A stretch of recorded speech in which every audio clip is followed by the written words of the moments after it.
अस्सलाम वालेकुम वरहमतुल्लाहि वबरकातुहू। शुरू अल्लाह के नाम से जो बड़ा मेहरबान नहायत रहम करने वाला है।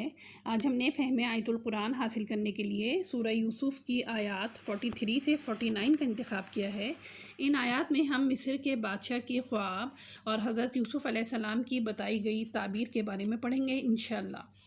पिछली आयत में हम पढ़ चुके हैं कि आप अलैहिस्सलाम बचपन से जवानी की उम्र तक आजमाइशों से गुजरते हुए क़ैद किए गए, लेकिन अल्लाह ताला की तारीफ़ और लोगों की भलाई के काम करते रहे।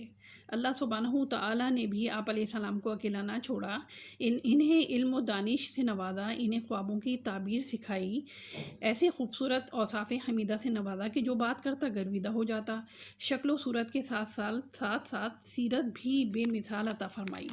आयत नंबर 43 की तरफ आते हैं। बादशाह ने कहा, मैंने ख्वाब में देखा है 7 मोटी ताज़ी फरबा गायें हैं, जिन्हें 7 दुबली पतली गायें खा रही हैं, और 7 बालियां हैं हरी हरी, और दूसरी 7 बिल्कुल खुश्क।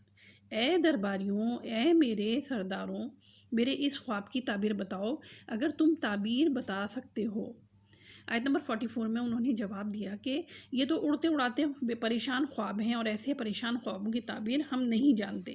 यानी बादशाह ने अपने अजीब व गरीब ख्वाब को देखकर उसको बड़ी फ़िक्र लाक हो गई। इसने मुल्क के साहिरों, काहिनों और ताबीर देने वालों को जमा किया और ख्वाब सुनाया, लेकिन सब बेबस थे। आयत नंबर 45 में है, इन दोनों कैदियों में से जो रिहा हुआ था, इसे मुद्दत बाद याद आया और कहने लगा, मैं आपको इसकी ताबीर बतला दूंगा, मुझे जाने की इजाज़त दीजिए। हम पढ़ चुके हैं कि क़ैद खाने में हज़रत यूसुफ़ अलैहिस्सलाम के 2 साथी मिले थे, जिन्होंने अपने ख्वाबों की ताबीर आप अलैहिस्सलाम से ली थी। एक को सूली दी गई थी और दूसरा निजात पाकर रिहा हो गया था। रिहा के वक्त हज़रत यूसुफ़ अलैहिस्सलाम ने इससे कहा था कि मेरा ज़िक्र बादशाह से करना, क्योंकि आप अलैहिस्सलाम बेकसूर क़ैद किए गए थे। मुफस्सिरीन का ख़्याल है कि इस वाक़े से पहले भी और बाद में भी काफ़ी अरसा आप अलैहिस्सलाम क़ैद खाने में रहे। इतना अरसा आप अलैहिस्सलाम ने सब्र शुक्र से और क़नाअत से क़ैद खाने में गुजारा, और कि ये सब अल्लाह की मर्ज़ी है। अब अल्लाह ताला को इनकी रिहाई मकसूद हुई, तो बादशाह को ये ख्वाब अल्लाह ताला ने दिखाया। अज़ीज़ मिस्र इसी बादशाह का वज़ीर था।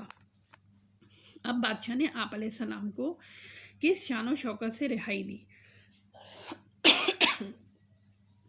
रिहाई पाने वाला शख्स सीधा आप अलैहिस्सलाम के पास आया, और आयत नंबर 46 में हम पढ़ते हैं, बोला, ए यूसुफ, ए बहुत बड़े सच्चे यूसुफ अलैहिस्सलाम, आप हमें इस ख्वाब की ताबीर बताइए कि 7 मोटी फरबा गायें हैं, जिन्हें 7 दुबली पतली गायें खा रही हैं, और 7 बिल्कुल सब्ज़ खोशे हैं, और 7 ही दूसरे भी बिल्कुल खुश्क हैं, ताकि मैं वापस जाकर इन लोगों से कहूँ कि वो सब जान लें। अब यूसुफ़ अलैहिस्सलाम का हम पैगम्बराना शान को देखते हैं, और हम ये देखते हैं कि हमें भी इससे सबक सीखना चाहिए कि दूसरों की गलतियों को हम किस तरह नज़रअंदाज करें। जो शख्स खुद रिहा होकर चला गया था और यूसुफ़ अलैहिस्सलाम का जिक्र उसने बादशाह से करना भूल गया था, अब काम पड़ा तो आ गया। आप अलैहिस्सलाम ने इससे ना कोई शिकवा किया, ना शिकायत से काम लिया, बल्कि फ़ौरन ख्वाब की ताबीर तक पहुँच गए और बग़ैर इस शख्स को शर्मिंदा किए ताबीर बतानी शुरू कर दी, जिसे हम आयत नंबर 47 में पढ़ते हैं। यूसुफ़ अलैहिस्सलाम ने जवाब दिया कि तुम 7 साल तक पे दर पे लगातार हस्ब आदत गल्ला बोया करना, और फसल काट कर इसे बालियों समेत ही रहने देना, सिवाय अपने खाने की थोड़ी सी मकदार के।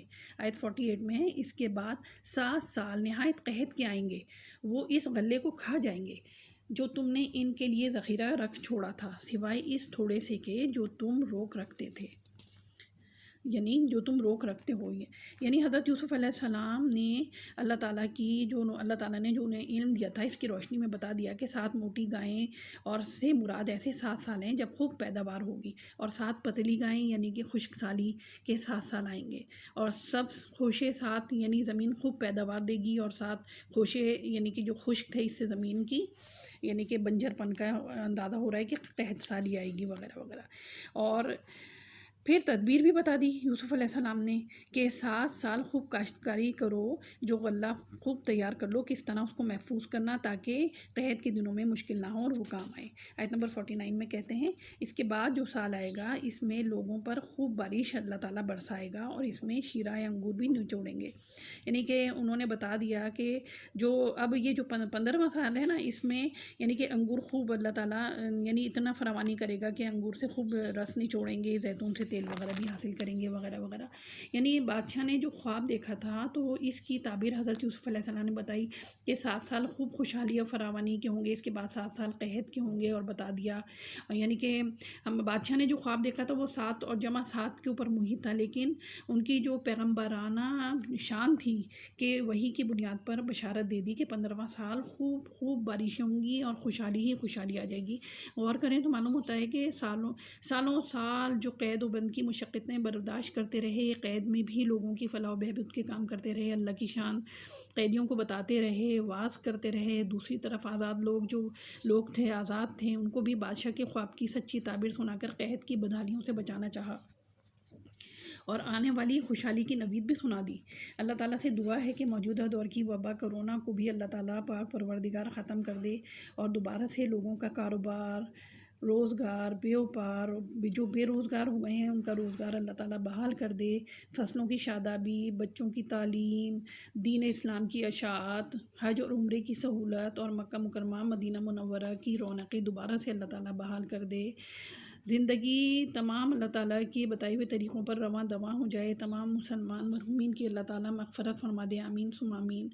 جیسے کہ ہم لوگ جانتے ہیں کہ پیارے نبی کریم صلی اللہ علیہ وآلہ وسلم کا فرمان عالی شان ہے، میری جانب سے لوگوں تک پہنچاؤ خواہ ایک ہی آیت کیوں نہ ہو۔ اسی مقصد کے لیے ویڈیو کو لائک کریں، شیئر کریں اور اپنے مبارک چینل فہم آیت القرآن 313 کو سبسکرائب کر لیں۔ اللہ تعالیٰ ہماری اس کوشش کو قبول فرمائے اور ہم سب کا حامی و ناصر ہو، آمین ثم آمین۔